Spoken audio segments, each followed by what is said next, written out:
Na dada. Kwani mundani unaishi vipi huko? Unamaanisha nini? Maana papo kimya. Afu wenyewe kama hawana habari vile. Hai. Tangu asubuhi sijamuona hata kutoka. Hata kuja kutupa salamu huko. Kaka, mimi mwenzako humu naishi kibishibishi.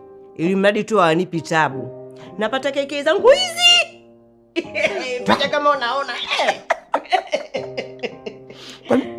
Hiyo keke ndo nini? Kaka nawe vipi? Kama sio msela wa zamani bwana. Yaani keke 3 namaanisha hivi. Kula, kulala, na kwenda chooni. Wewe bwana. Wewe tule, twende chooni. Hujaacha kuyapa.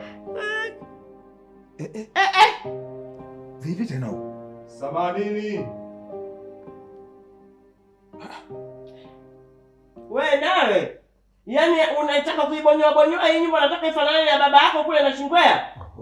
Yaani nitakurudisha wewe nyumbani wewe. Wewe usinitakute wewe. Nitakuzoazoa mimi nikupeleke kwenye malori ya Msumbiji huko. Samanini. Samani yani unataka kubomoa tu hapa? Kushakuja. Hasikii huyu kaka huyu. Mimi hapo dada umenikumbusha kitu hapo.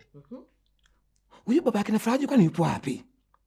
Maana alikuwa kuishi kumtaja mdomoni wako kila siku wewe. Shanuna. Kuja ushanuna hapo.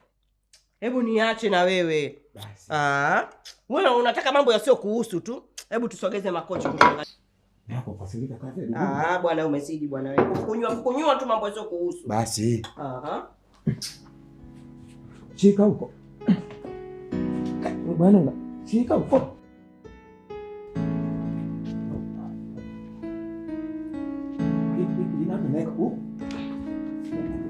Nataka nikae karibu na TV kaka, nione TV.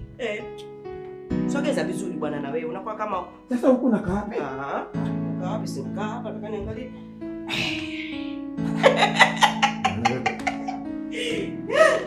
Niachie wewe kama mvule. Kaka mambo haya unaona?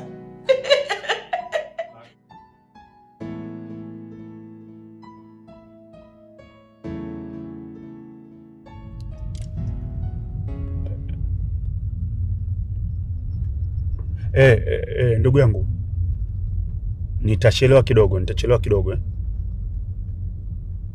sawa na dharura.